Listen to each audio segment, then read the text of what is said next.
El Señor nos bendiga en esta mañana, nos siga bendiciendo y ahora nos prepare para escuchar su palabra. ¿Cuántos dicen amén?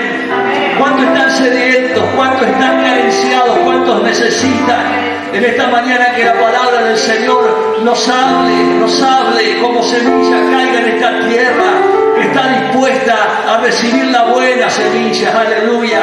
Señor, para que todo lo que se ha sembrado en nosotros, que viene de ti, produzca fruto al 100%. Bendice cada corazón. Lo pedimos en el nombre bendito, que sobre todo nombre, el nombre de Jesús, nuestro Señor. Amén. Y amén. Aleluya.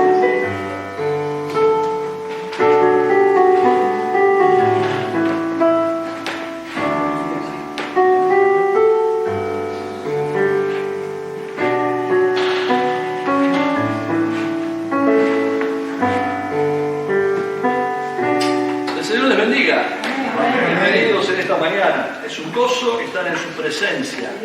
Amén. Amén. Es un gozo estar en su presencia.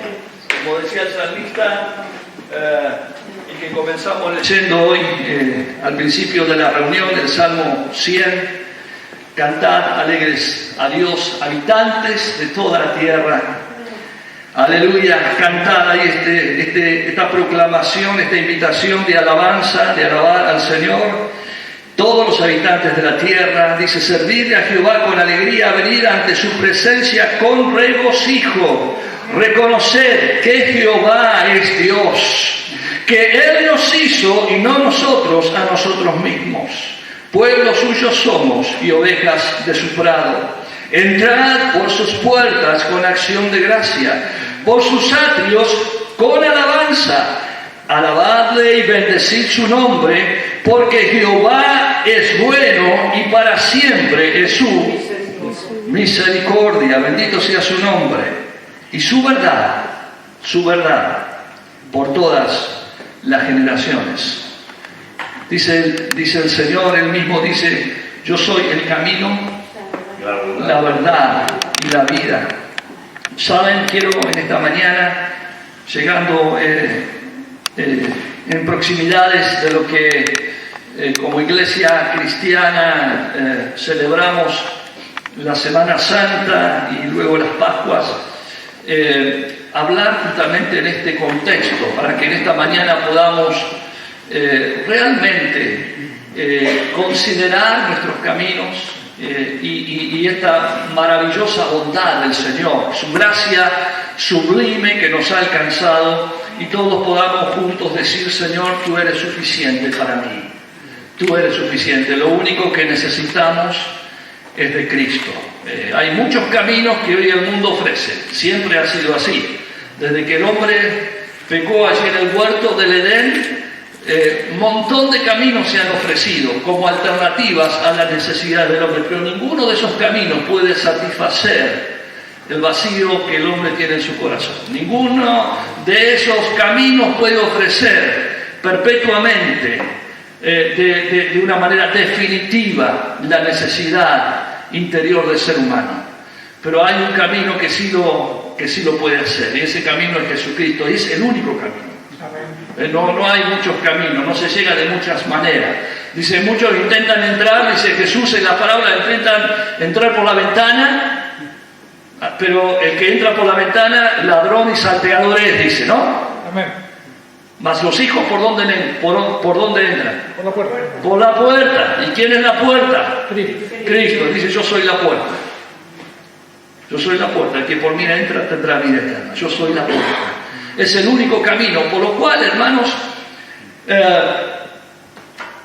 nosotros nos llamamos, o nos han llamado desde los principios de los siglos de nuestra era, cristianos. ¿Es así? Amén.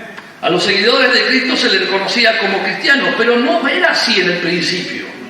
En el primer siglo les decían los del camino. Y esta es una linda, yo estaba pensando en esta mañana, Jesús no es algo estanco, no es algo fijo, no es algo que está así clavado en un lugar. Jesús es el camino, Él mismo dice, yo soy el camino, y el camino es algo que lleva hacia algún lugar. Entonces el camino no es algo que no da vueltas.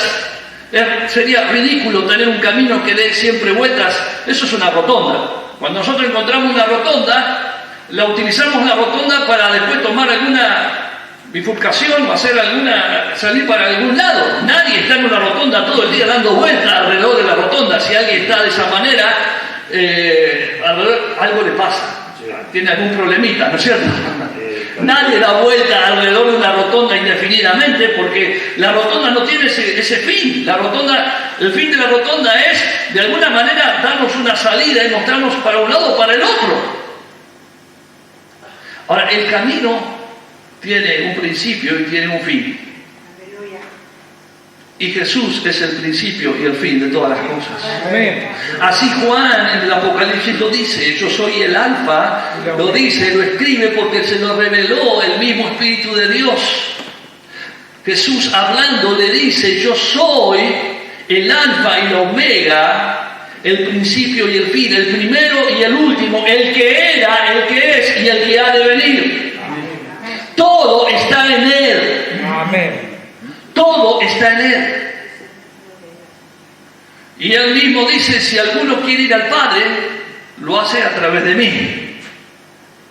Quien me conoce a mí, conoce al Padre. Él siempre, hermano, es el camino. Y el camino nos lleva. El camino nos conduce. El camino no es algo donde nosotros llegamos y permanecemos. Por eso Jesús mismo, cuando alguien le preguntó, Señor, yo quiero ir en pos de ti. Bueno, dice, todo aquel que quiera ir en pos de mí, niéguese a sí mismo. Tome su cruz y síganme. Tome su cruz y síganme. Jesús nunca permaneció a lo largo de su ministerio en un lugar. No se instaló en un edificio, en un templo, en una ciudad y se quedó allí. Todo el ministerio de Jesús fue itinerante. Él se movía permanentemente. Su templo era la creación misma, aquí debajo de los cielos. Él predicaba en los caminos, predicaba en las plazas, predicaba en la orilla de los lagos. Él estaba en las aldeas, él predicaba en el templo, lo hacía también en distintos lugares, pero allí estaba en las casas, estaba entre los publicanos, estaba entre los enfermos, él se movía permanentemente y quien quisiera seguirle debía imitarle a él, seguirle a él, no quedarse en un lugar clavado. La vida del creyente no puede estar clavada en un sitio permanentemente, porque si no, no está siguiendo a Cristo. Amén. Eso es la religión. Eso es lo que hacían los fariseos en aquel entonces. Hiperreligiosos, conocían, sabían la letra, pero no tenían el espíritu vivificante que les llevara a hacer las obras del Padre. Por lo cual Cristo se manifestó. Y cuando Cristo se manifestó, la gloria del Padre se manifestó con Él. Y lo que no era revelado a los hombres fue revelado ahora en Cristo, anunciado por los profetas en el Antiguo Testamento, pero ahora visible a los ojos de todos. Y cuando Él ascendió, algunos se empezaron a preocupar, ¿y ahora qué hacemos?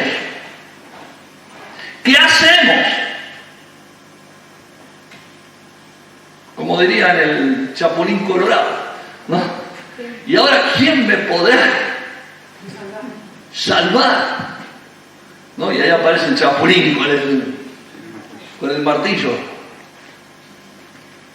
El Señor dijo, no se preocupe. Así como me veis ascendiendo a los cielos en esta nube, de la misma manera volveré con poder. Vendré sobre las nubes con poder. Pero no os preocupéis por mi partida, porque no los dejo solos. Amén. Les envío el Espíritu, mi Espíritu, el Espíritu de verdad, el cual está en vosotros, estará en vosotros y os guiará toda verdad. Y estará con ustedes hasta el fin de todas las cosas. El Espíritu de Cristo está, hoy no le vemos a Cristo, pero el Espíritu del Señor está en nosotros. Amén. De vuestro interior correrán ríos de agua viva, dice el Señor. ¿Cuáles son esos ríos? ¿Yo puedo producir ríos de agua viva? No. Porque en mí no hay, en mi naturaleza humana no hay ríos de agua viva para producir ni para dar. Solo el poder de Cristo, el Espíritu Santo de Dios que mora en nosotros puede producir esos ríos de agua viva. Y nosotros tenemos que, hermanos, abrir, porque si tenés el Espíritu Santo de Dios, tenés todo, lo tenés todo.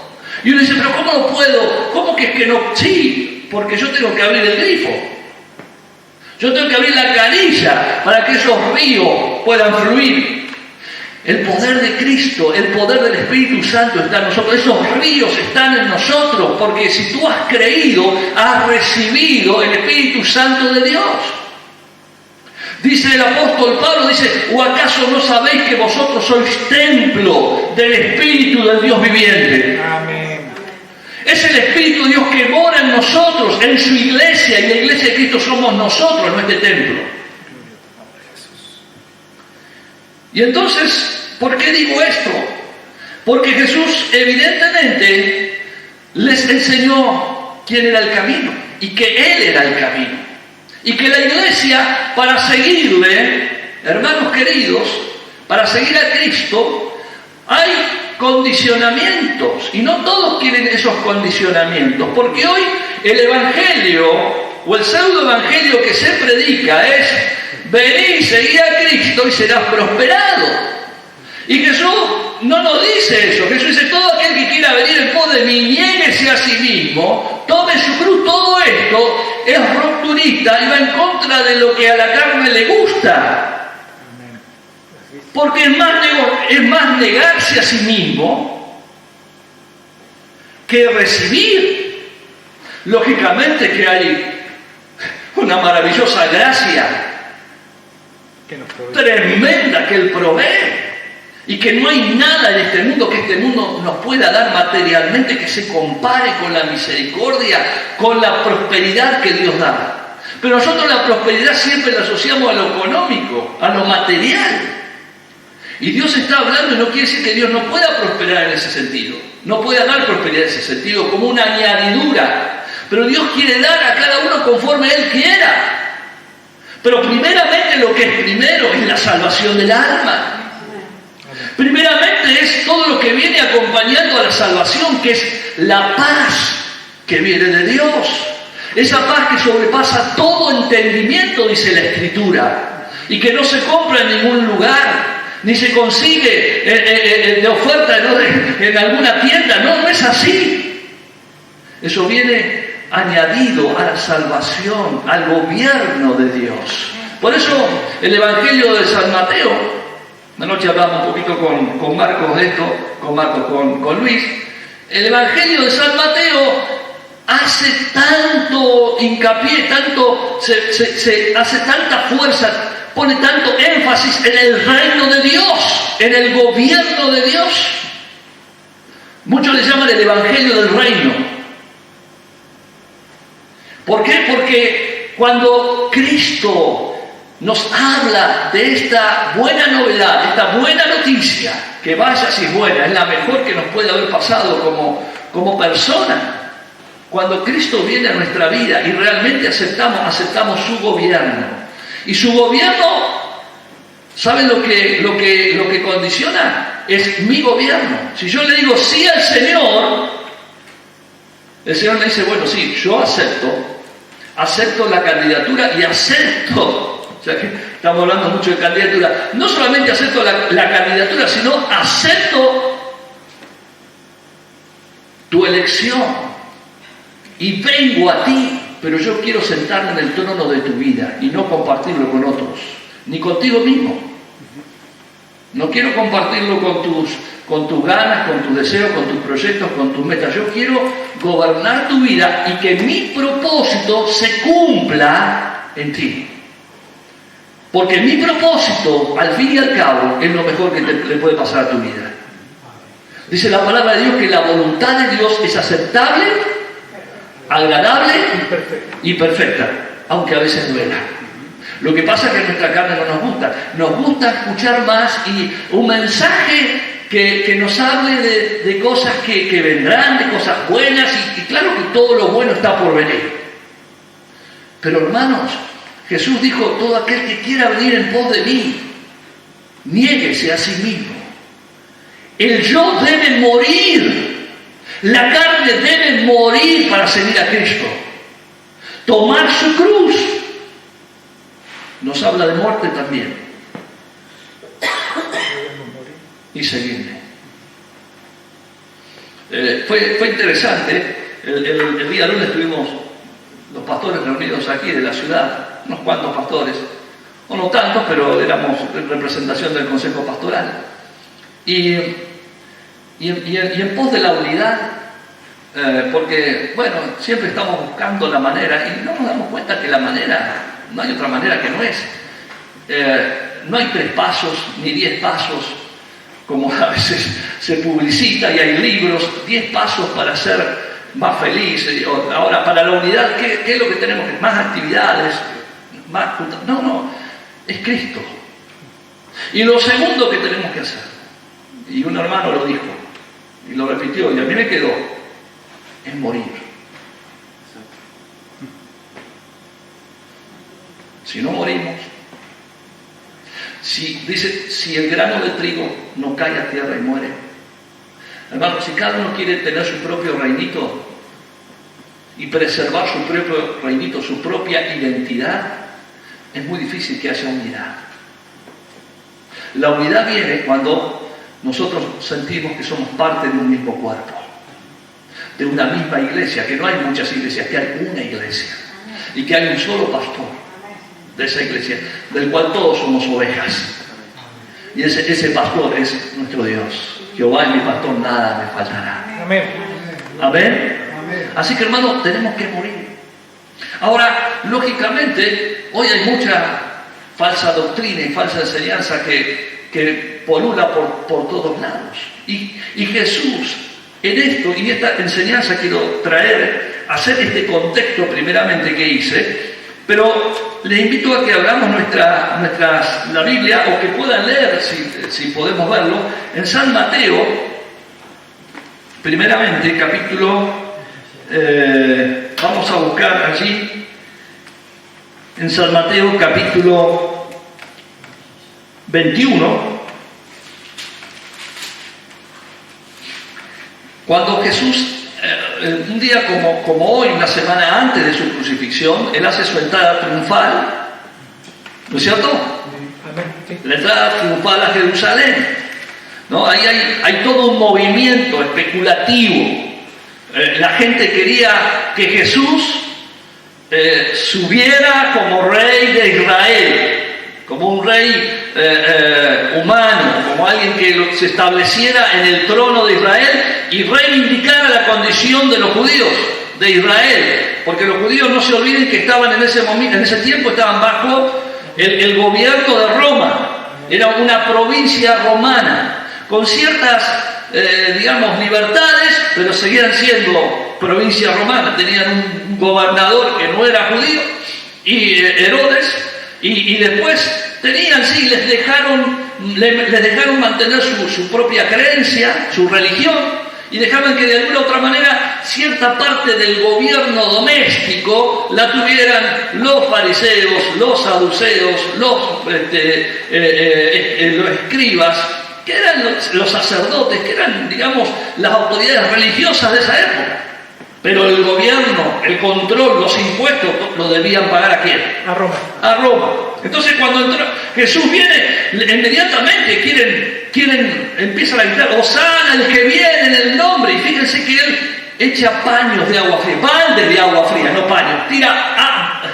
Enseguida busca un asnito, no entra con un caballo robusto y blanco que llamara la atención, porque eso iba a exasperar los ánimos. Y había todo un ambiente de revolución en ese tiempo, que estaban tratando de quitarse a los romanos de encima, y vieron a este Jesús, profeta de Dios, pero que hacía milagros y levantaba muertos y sanaba y daba de comer a multitudes, y dijeron: nos viene como anillo al dedo, levantemos a este como rey, Hosana el que viene, y se le atribuye en el nombre de David. ¿Por qué? Porque el trono es el trono de David. Amén. Y entonces dicen: Hosana el que viene. Y querían, y le ponían, le tiraban ramas enramadas y en el camino, y él entró en un asnito y calmó las aguas. Jesús dice en otro momento: no sabéis que mi reino no es de este mundo. Por eso, para aquellos que creen que los cristianos o la iglesia se tiene que meter en política, porque los cristianos vamos a cambiar este mundo, con la política de este mundo, no nos vamos por caminos distintos. Si alguno tiene la vocación de hacer política como persona, individualmente, bárbaro, pero meter a la iglesia en la política, hermano, nosotros sabemos que el camino es otro.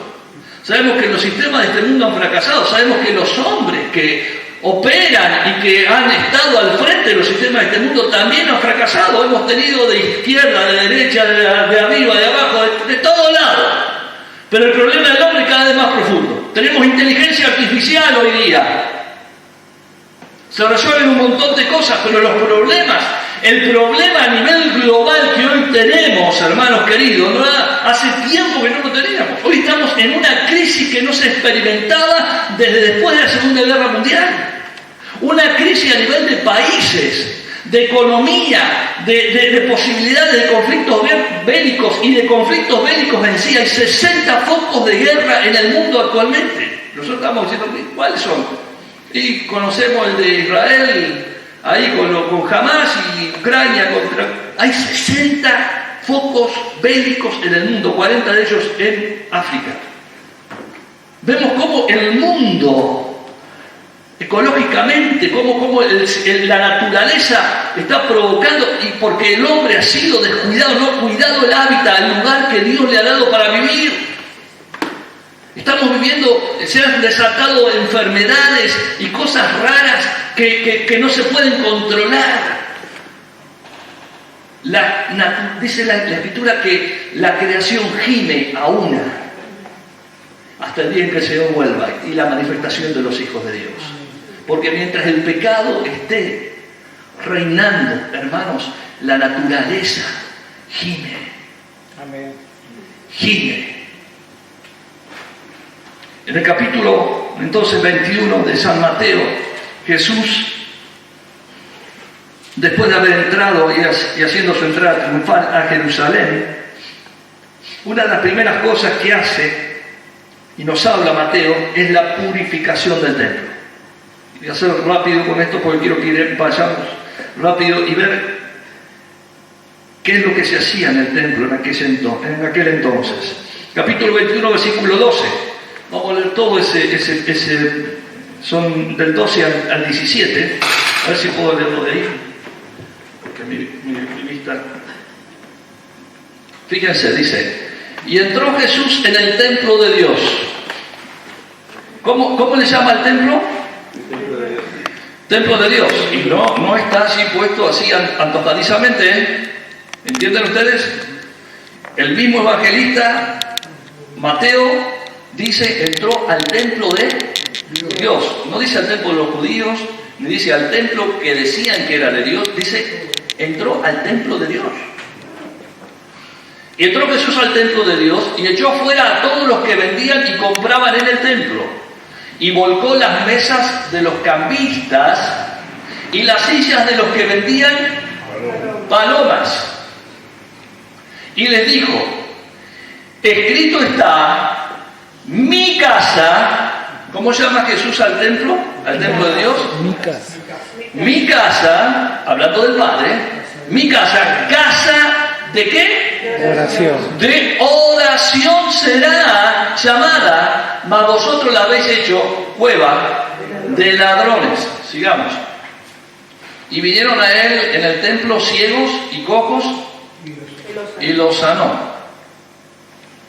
Pero los principales sacerdotes y los escribas, viendo las maravillas que hacía y a los muchachos aclamando en el templo y diciendo Hosana al Hijo de David, otra vez, era la misma proclamación de la entrada triunfal, se indignaron.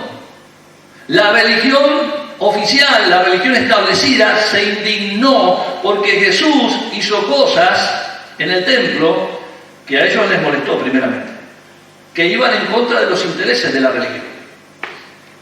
Y le dijeron, ¿oyes lo que estos dicen? Y Jesús les dijo, sí, ¿nunca leíste de la boca de los niños y de los que maman, perfeccionaste la alabanza?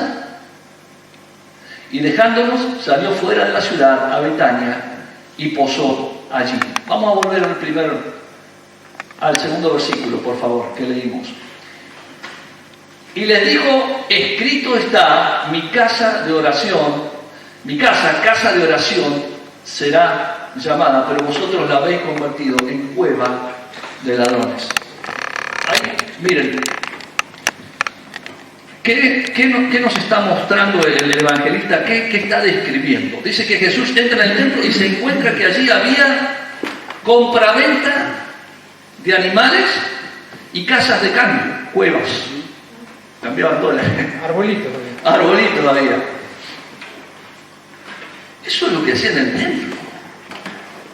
El templo, para que ustedes tengan una idea, el templo estaba constituido de esta manera. Estaban las puertas de afuera, que era para que se ubicaran en el patio exterior del todo, hacia las puertas de afuera, donde se ubicaban los gentiles.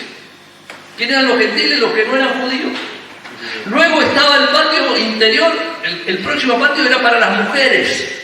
El patio más interior era para los hombres. Luego estaba el lugar santo, donde estaba el atrio, con el altar. El altar, ¿cómo se imagina usted el altar? En los tiempos de Jesús. No era una plataforma, era un lugar donde se quemaban los animales. Los holocaustos. Tenía 7 metros de alto por 25 de lados. Una parrillita, ¿no? Una parrillita. Y ahí había holocaustos todos los días. En la parte de atrás estaba el lugar santo y una pieza chiquita, más al fondo, dividida, donde estaba antiguamente el arca del pacto. El arca del pacto. Sí, de Moisés. Sí. Y donde estaba allí adentro estaban las tablas, que había 3 cosas dentro del arca. ¿Se acuerdan ustedes? A ver, ¿qué cosa había dentro del arca? No estaban los animales, ese es el arca de Noé, no eran los animales. ¿Qué había dentro del arca de Moisés? Las tablas, ¿sí? La vara y el maná. Las 3 cosas que estaban. Y a ese lugar solo podía entrar el sumo sacerdote una vez al año y luego de haberse purificado él de sus pecados para pedir por la remisión, por el pecado, para interceder por el pecado del pueblo. Eso era así como estaba constituido. Ahora, ¿qué se hacía? Jesús entró al templo y se encontró que el templo estaba lleno de mercaderes. Habían hecho de la religión un negocio, una mercancía y un negocio, un gran negocio. El templo de los judíos, el templo en Jerusalén, se había convertido en un lugar de poder económico y jerárquico, porque ahí estaba también la sede del Sanedrín. El Sanedrín era el lugar donde se reunían para discutir y para decidir los religiosos, las 2 sectas principales de la religión de los judíos, que eran los saduceos y los fariseos. Mayormente los fariseos tenían el mayor número, pero siempre el sumo sacerdote era elegido entre los saduceos. Y había diferencias, grandes diferencias. Si ustedes ven después y leen la Escritura, van a encontrarse cuáles son las 2 discusiones fundamentales que le hacen a Jesús. Porque buscaban ocasión para meterle precio y demás. Una era si había que pagar o no tributo a Roma. qué posición él tenía. Y la segunda era el tema de la resurrección de los muertos. Porque los fariseos creían en que los muertos resucitaban y los saduceos. Y convivían, con esas grandes diferencias convivían, porque ¿saben qué les unía? El poder político y el poder económico. Había mucha guita ahí, Perdónenme el término coloquial, había mucha plata. Era el centro económico de Israel. Muchísimo, a diario. Y no hablar cuando venían tiempos como la Pascua judía. Venían de todas las naciones a traer los holocaustos y los sacrificios. Y allí al templo se pagaban el impuesto al templo, los diezmos, los levitas y también para los pobres. Y los judíos esto eran así. Cosa que Jesús les dice en algún momento: ustedes cuelan el mosquito, pero dejan pasar el camello. Es decir, ustedes tienen presente esto y lo otro, pero después salen de acá, la vida de ustedes, cualquier cosa. Ah, sí, diezman, son así, para todo esto, pero después, el resto de los mandamientos y demás cosas hacen lo que quieren. Si yo ya cumplí con esto, bueno, ahora ya está. Ya cumplí con mi diezmo al templo, ya llevé mi becerro, mi buey, las palomitas, lo que sea para la remisión de mis pecados. Y eso quedaba a criterio de cada uno. Entonces, si mi pecado era grande, tenía que llevar un buey. Si era más o menos, si yo lo consideraba, esta es la perspectiva que no, ahora la subjetividad, si bueno, no, yo considero que lo mío fue más o menos, y en eso los judíos también eran bastante, ¿no? Agarraditos, ¿no?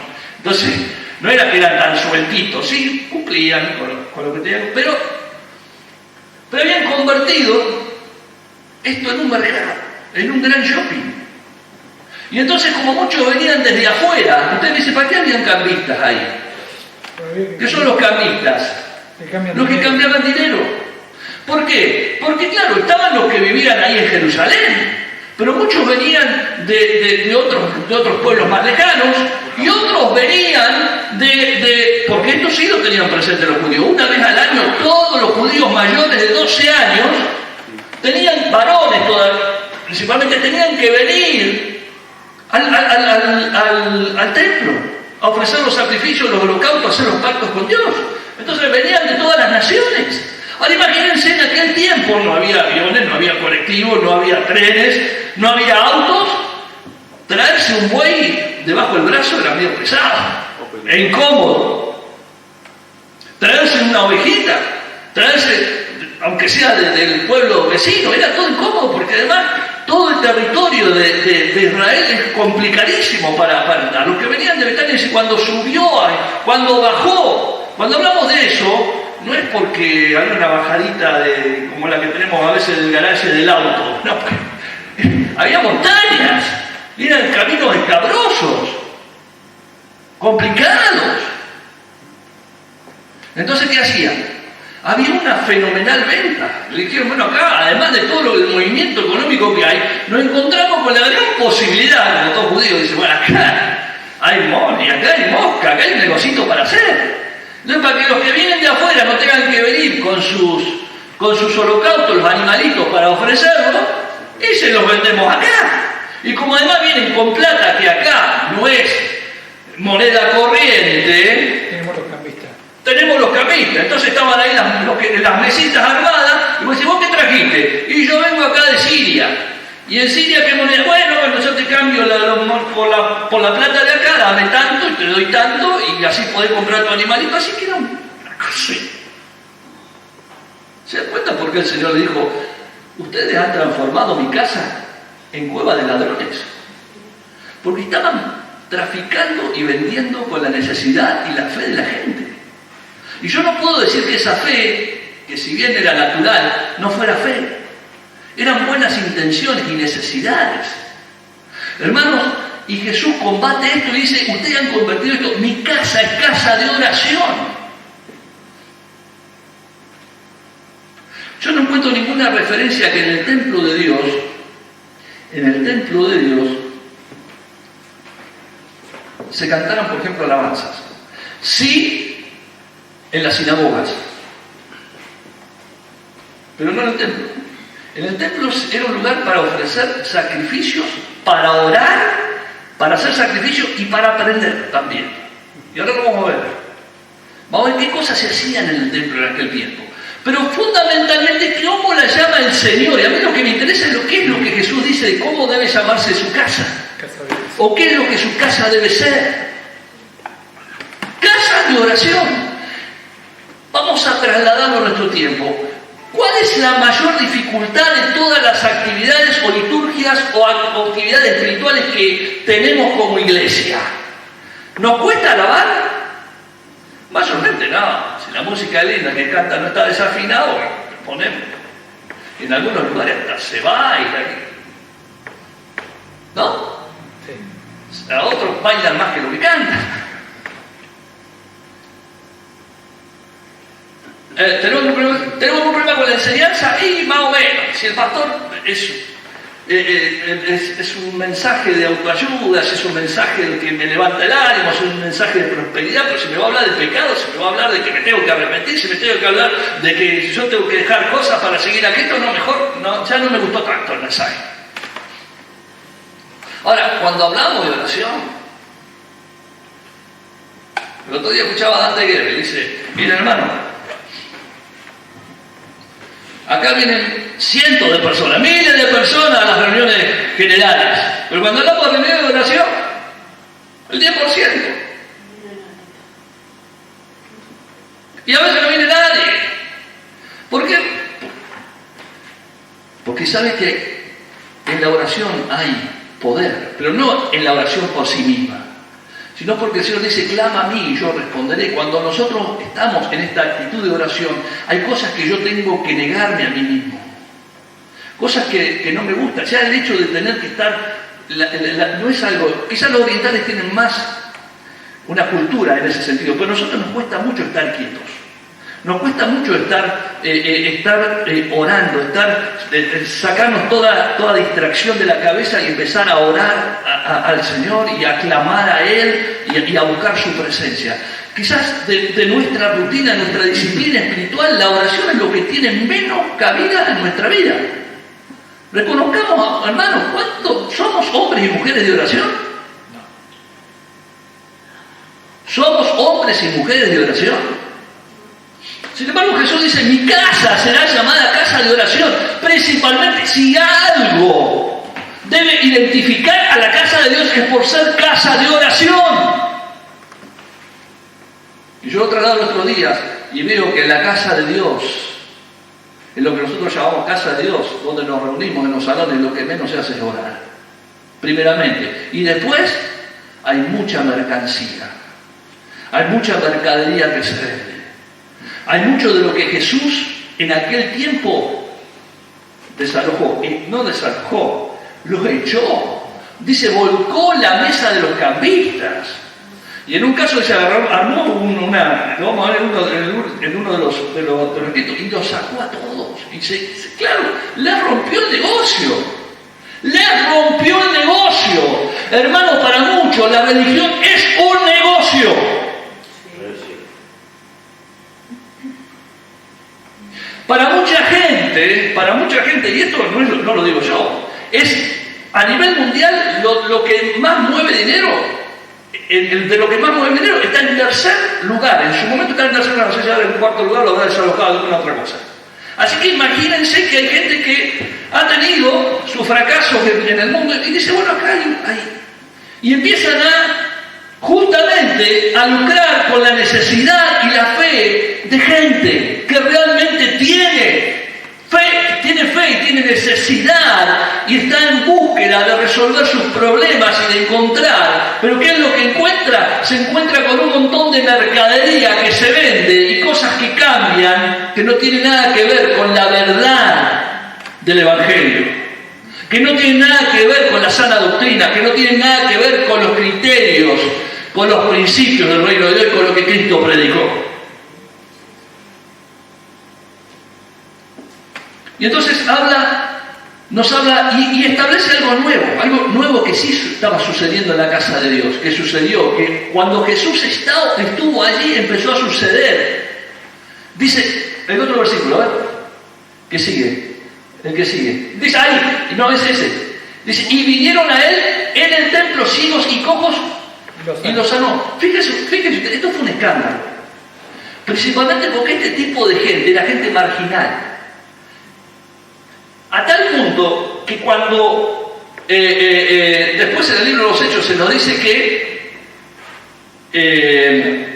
Pedro iba con uno de los hijos de Zebedeo, iban al templo, ¿no es cierto? Pedro y Juan, ¿qué pasó? Estaba el cojo de la puerta del templo. Estaba en la puerta. Estaba pidiendo y dice, no tengo ni plata ni oro, pero lo que tengo te doy en el nombre del Señor, levántate y anda.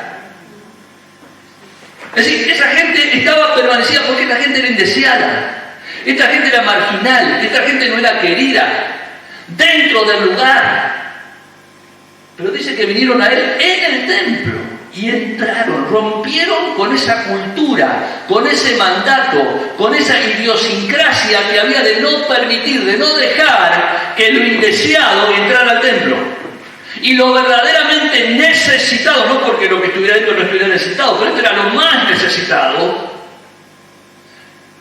vinieron a él y Jesús les recibió y dice que adentro del templo empezaron a ver sanidades. Amén, gloria a Dios. Oración y sanidades. Oración y sanidades. ¿Y saben qué? Todo esto gratuitamente. Gratuitamente. Jesús no les cobró absolutamente nada. No pidió una ofrenda. Jesús no pidió una ofrenda. Ni él era digno de recibirla, ni él la iba a pedir. Porque sabemos que los diezmos y lo demás era para los levitas. Pero los levitas no, todo lo que hacían no alcanzaban para resolver el problema del hombre. Vamos ahora, rápidamente, a Marcos, capítulo 11. Capítulo 11 de Marcos, versículo 12. Y aquí sí lo vamos a hablar de corrido, vamos a mencionar, porque todos agregan. Mire, este es el único pasaje, quiero decirle algo, hermano. Nosotros conocemos, los que estudian la Biblia, estudian la Biblia, que hay 3 evangelios que se llaman sinópticos. Y hay un evangelio que no se lo involucra, no se lo llama sinóptico. ¿Por qué se lo llama sinópticos? Porque relatan casi los mismos eventos los tres, desde distinta visión, y tienen una razón de ser. Si uno mira, no hay una contradicción, no hay contradicción en eso. ¿Está claro? Si yo estoy si hay un accidente, un siniestro acá en la esquina, ¿no es cierto? Y uno está en una esquina mirando de dónde surgió, otro está en esta otra esquina, otro en la otra esquina y otro en la otra esquina, va a relatar el accidente, el mismo accidente, pero va a relatar lo que él vio de ese accidente de manera distinta, desde una óptica distinta. Y esto es lo que relatan los 4 evangelistas. Ahora, los mismos hechos casi son relatados en los 3 evangelios. Esto es Mateo, Marcos y Lucas. Y Juan habla de otra cosa. Sin embargo, casi uno de los únicos hechos que son relatados en los 4 evangelios es esto de la purificación del templo. Es tremendo. Miren que podemos, lógicamente que está el nacimiento, está la resurrección. El nacimiento no está en Juan porque habla del verbo hecho carne, pero no cuenta tal cual fue. Pero habla de esto y tiene una razón de ser. Vemos Marcos, a ver. Dice, al día siguiente, cuando salieron de Betania, tuvo hambre. Y viendo de lejos una higuera, el 15. Perdón, el 15. Vinieron pues a Jerusalén y entrando Jesús en el templo, comenzó a echar fuera a los que vendían y compraban en el templo y volcó la mesa de los cambistas y las sillas de los que vendían palomas. Y no consentía que nadie atravesase el templo llevando utensilio alguno. Y les enseñaba diciendo, no está escrito mi casa será llamada, otra vez más, casa de oración, y acá añade algo más. Guarda. para todas las naciones, para vos y para mí, porque era exclusividad de los judíos. Los gentiles permanecían afuera. Ahora Jesús añade y extiende sus brazos y dice, esta casa no es solamente para ustedes, es para todas las naciones. Mas vosotros la habéis hecho cueva de naciones, y en eso de las naciones estamos nosotros, hermanos. Nosotros estamos hoy involucrados, somos casa de Dios. Somos casa de Dios, aleluya, y estamos en la casa de Dios. Y les enseñaba diciendo, no está escrito, hace referencia a la escritura, enseñaba. Jesús en el templo que hacía, enseñaba. Así que tenemos, sanaba, llamó casa de oración, enseñaba y, dice aquí, y extendió las puertas para los indeseados, porque venían a él, en otro capítulo, y a todas las naciones. ¿Qué dice? ¿Ahí termina? Sí. Bueno, vamos ahora al otro pasaje, que es Lucas 19. Son 3 versículos, 45 y 48 creo que es. Lucas 19. Acá lo tienen en la pantalla. Y entrando en el templo, comenzó a echar fuera a todos los que vendían y compraban en él, diciéndoles, escrito está, mi casa es casa de oración. Hermano, los 3 evangelistas se acuerdan con esto. ¿Qué es la casa del Señor? Casa de oración. Casa de oración. Por sobre encima de todas las cosas. Y es lo que más hoy, lo que menos la iglesia hoy practica. Lo que menos hoy la iglesia hace. Si oráramos más. Señor, danos un avivamiento, pero estamos orando por un avivamiento. Señor, haz que las vidas vengan al conocimiento de tu verdad. ¿Por qué no vienen las vidas? ¿No será porque nos falta oración? ¿No será que no hay menos enfermos, o hay muchos enfermos porque menos que se sanan porque no estamos orando como deberíamos hacerlo? ¿No será que no hay la suficiente luz en el entendimiento porque no estamos orando por entendimiento y sabiduría de Dios? Porque directamente la oración no es parte de nuestra vida cristiana. Diciéndole, escrito está, mi casa es casa de oración, mas vosotros la habéis hecho cueva de ladrones.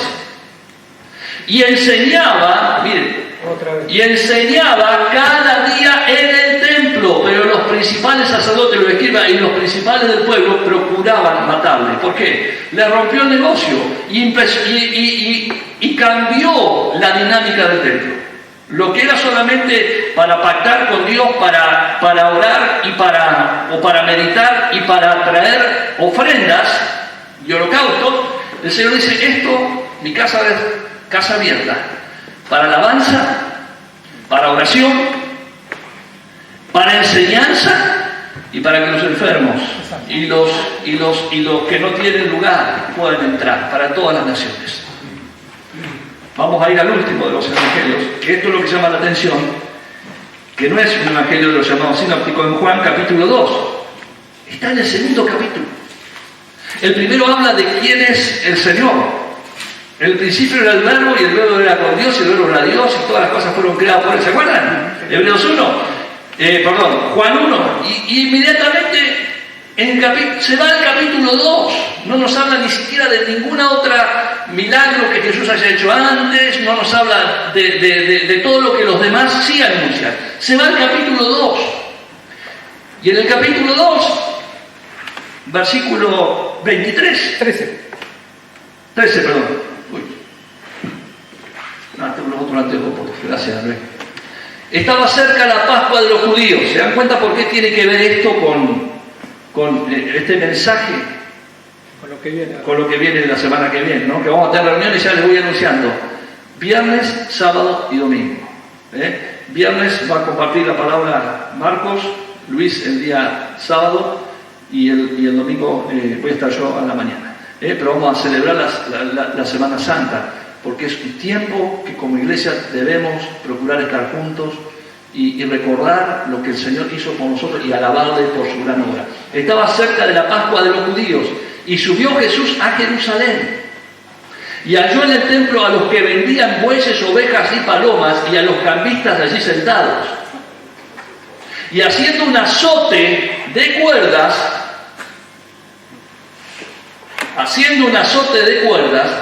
echó fuera del templo. Aquí agrega algo más, que en los otros evangelios lo dice. ¿Qué hizo? Un azote de cuerda. Un azote de cuerdas.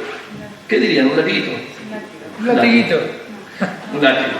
Echó fuera del templo a todos, y las ovejas y los bueyes, y esparció las monedas de los cambistas, y volcó las mesas. Mucho más descriptivo. Y dijo a los que vendían palomas: quitad de aquí esto, y no hagáis de la casa de mi padre casa de mercado. Seguimos. Entonces se acordaron sus discípulos que está escrito: el celo de tu casa me consume. Tremendo. ¿Cómo es que se acordaron? ¿De qué se acordaron? De lo que estaba escrito. ¿Y qué es lo que estaba escrito? ¿Qué es lo que Dios dice de la casa? El celo de tu casa. Dios es un Dios celoso por su casa. Hermano, cuidado con las prácticas y las cosas que hacemos dentro de la casa del Señor. Cuidado con introducir cosas sin su permiso. Cuidado con decir: esto me lo dio Dios, me mostró Dios, siento de Dios, esto es nuevo. Cuidado. Porque si esto contradice el espíritu de la palabra, y en esto hay motivaciones que son espurias y que no obedecen al evangelio del reino, a las buenas nuevas de salvación, a la palabra que Dios ha dado, que Jesucristo ha dado, de cómo Él quiere que le sigamos como discípulos, negándonos a nosotros mismos, tomando la cruz. Este es el precio. Amén. Entonces se acordaron sus discípulos que está escrito: el celo de tu casa me consume. Y los judíos respondieron y dijeron: ¿qué señal nos muestra ya que haces esto? Respondió Jesús y les dijo: destruid este templo y en 3 días lo levantaré. Dijeron luego los judíos: en 46 años fue edificado este templo, y tú en 3 días lo levantarás. Mas él hablaba del templo de su cuerpo. Por tanto, cuando resucitó de entre los muertos, sus discípulos se acordaron que había dicho esto y creyeron la Escritura y la palabra que Jesús había dicho. Ahí está.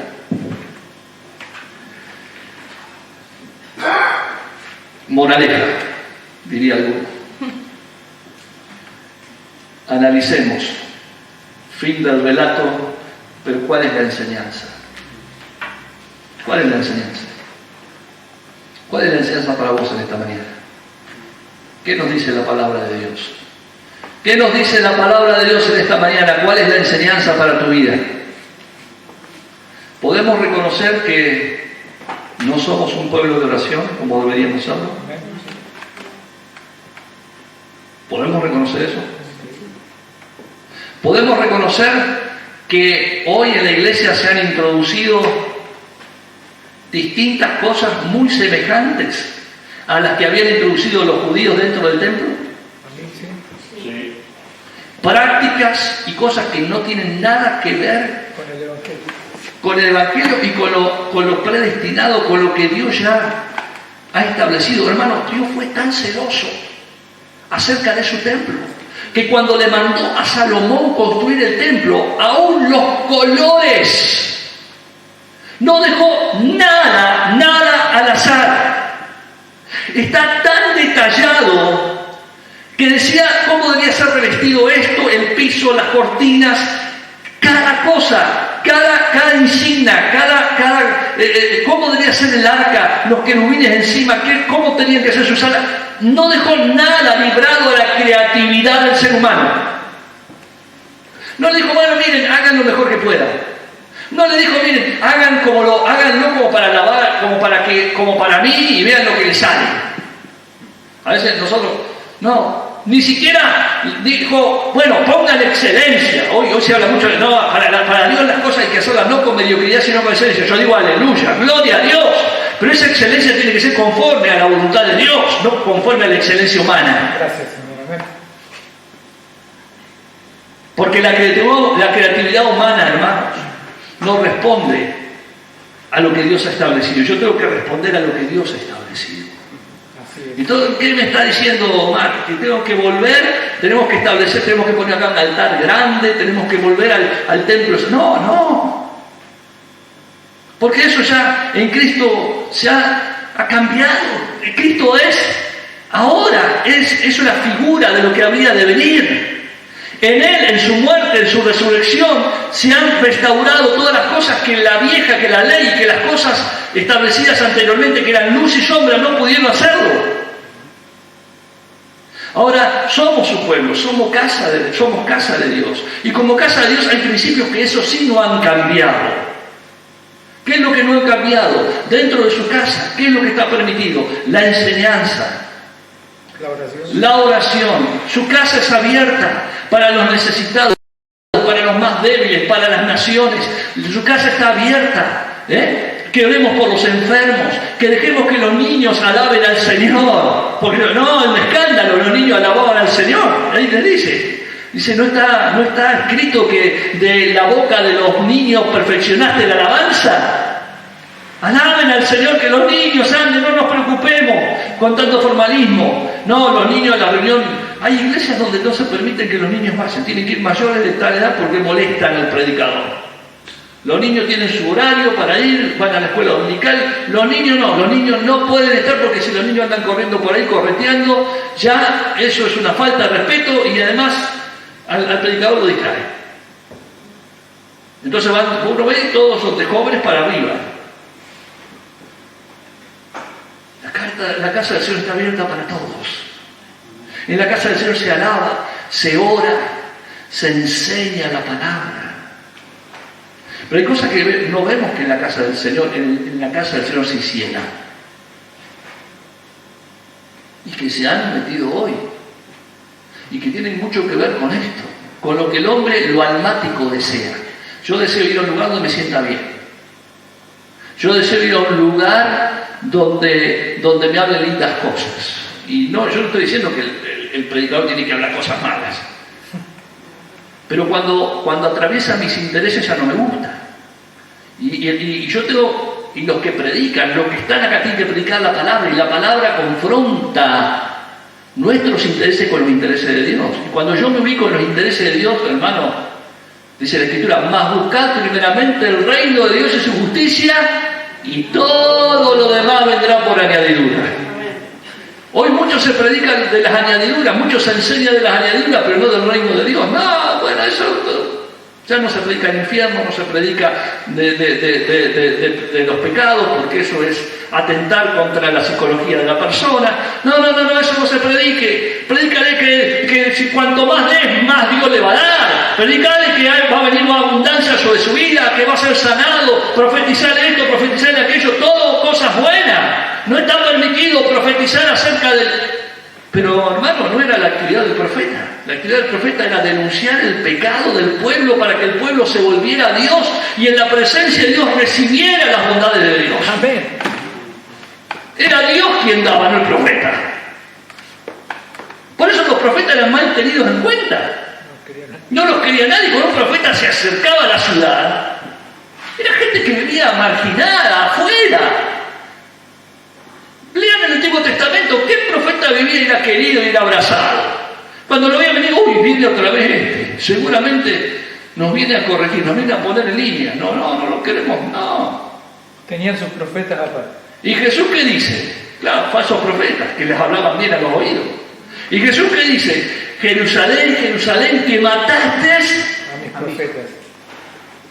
Los profetas verdaderos, los profetas de Dios, a los que hablaron palabras de Dios, palabra que estaba escrita, que hablaron de parte de Dios conforme a los designios de Dios para corregir el camino del pueblo, para que el pueblo sea conforme a la voluntad de Dios.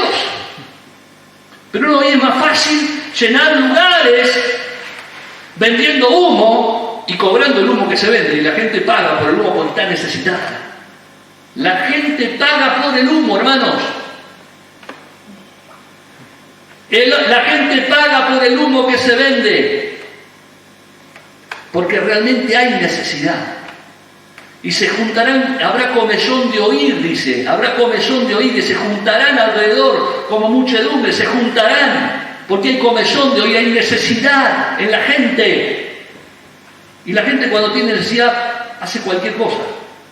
El otro día vi una persona que nos visitó, y lo puedo decir porque estuvo un miércoles, nos compartió su testimonio, que estando en necesidad y en desconocimiento de Dios ante un problema de enfermedad, recorrió todos los médicos habidos y por haber, y todos los curanderos había por ahí, no había nada, hasta que llegó a Cristo. Y Cristo, por gracia, le sacó de su enfermedad, la cual ya no podía más. Pero cuando el hombre está necesitado, no le importa, va para cualquier lado. Cuando le duele, va para cualquier lado. Cuando el alma está angustiada, cualquier oferta que se le presente va. Y no sabe que eso tiene un precio. Y cuando hay un precio que pagar, porque no es gratuito, ¿el diablo tiene capacidad de sanar? No. Es imitador. Y uno paga cualquier precio porque cree que lo van a ayudar. Hay paliativos. Entonces hay apariencias. Él tiene apariencia de sanidad, pero no es sanidad. Alivia el síntoma. Claro, alivia, es como la vallaspirina. Vos estás enfermo, tenés un cáncer, te duele, te dan, ¿qué te dan? Al final, Dios quiere que nadie le toque, pero les dan morfina. ¿Qué hace la morfina? Calma el dolor. ¿Calma el dolor? ¿Sana la enfermedad? No. No. Entonces la persona dice, viste, fui al curador, me siento bien. Pero por un lado te cobró, si son realmente curanderos que están atados a la magia negra, a la espiritualidad y todo lo demás, atan tu vida, porque te atan espiritualmente, y en algún momento vas a pagar eso. Nadie que se ha pasado por esos lugares, hermano, sale indemne. Nadie que se meta en el barro sale limpio. Y hoy, lamentablemente, dentro de la iglesia se vende mucho de estas cosas. No de eso, pero se vende también mucho del otro. Porque hay una gran necesidad del pueblo. Y no encontramos que el pueblo, la salida está en Cristo. Él es el camino. Y nos ofrece como herramientas la oración, la palabra, la sana doctrina. Él enseñaba. Y que toda sanidad está, claro que está presente. Pero cuando buscamos verdaderamente a Dios, en Él está, Él es la fuente de toda la riqueza. Amén. Cuidado con lo vende humo, hermanos. Cuidado con enredarnos con estas doctrinas.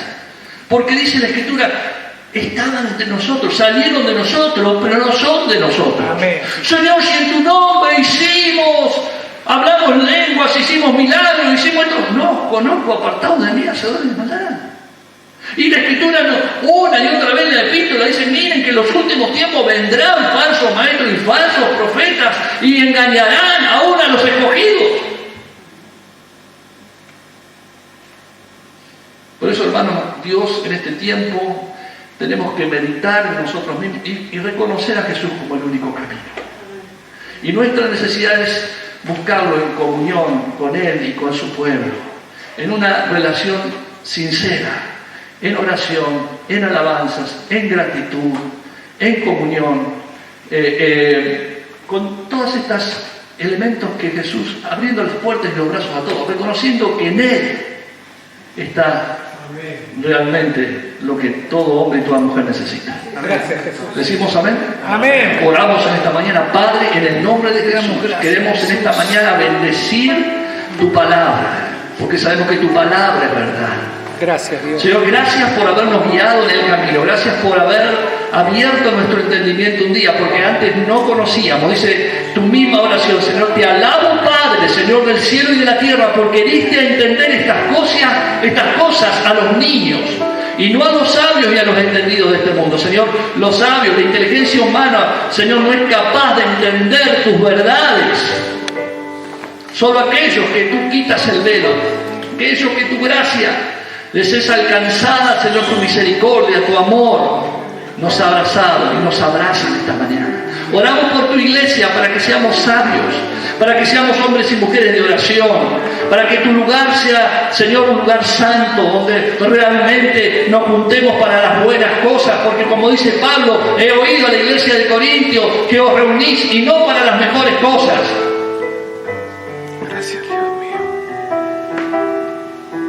Señor, nosotros nos reunimos y nos queremos reunir para las cosas que edifican el alma, para aquellas cosas que te dan gloria, para aquellas cosas que bendicen el corazón, que hace crecer tu iglesia, que bendice a través de tu iglesia a las naciones. Señor, líbranos de toda aquella cosa que tú has Señor, abominado, que tú has quitado, que has tratado como abominación, que has sacado de adentro, que has limpiado. Tú quieres limpiar tu iglesia, quieres santificar tu iglesia. Santifícanos, Señor. Sí, santifícanos en esta mañana a través de tu palabra y del Espíritu Santo. Gracias, Dios. Santifícanos, Señor. Que no seamos, porque no basta solo con orar, con alabanza, con una reunión o dos a la semana, no basta con eso. Tú quieres hombres y mujeres que te sigan a ti, que te sigan a ti. Tú eres el camino, tú eres el lugar, tú nos estás guiando hacia dónde. Ese dónde eres tú, estamos en ti. Nuestra vida está escondida con Cristo en Dios. Aleluya. Bendito sea tu nombre. Somos tuyos los que hemos aceptado tu nombre. Dice tu palabra, nos has recibido, nos has adoptado, somos llamados tus hijos. Y como hijos tuyos queremos ser agradecidos, queremos ser, Señor, hombres y mujeres que te busquen de corazón, que te sirvan con alegría, que lleguen a las puertas de tu casa de oración con agradecimiento, con alegría, con sencillez de corazón, que te alabemos, que te adoremos, Señor. Que haya sanidad en medio de tu pueblo y para los de afuera, para que vean las señales y los milagros que tú haces. De una iglesia santa, de una iglesia que camina en orden, de una iglesia que escoge, Señor, seguir a su Señor, de una iglesia que busca primeramente el reino de su justicia. Ayúdanos a cada uno de nosotros. Queremos pedirte perdón, porque no queremos decir esto hacen otros y nosotros no lo hemos hecho. Nosotros también hemos hecho muchas de estas cosas y seguimos haciendo. Guíanos en el camino eterno. Guíanos en tu perfección, Señor. Queremos caminar en las sendas que tú ya has, Señor, desde el principio hecho para que andemos en las buenas obras que tú ya has diseñado, para que cada uno de nosotros andemos, para que de esa manera seamos benditos del Padre, en el nombre de Jesús. ¿Cuántos dicen amén? Amén. Aleluya. Amén. Cantamos al Señor.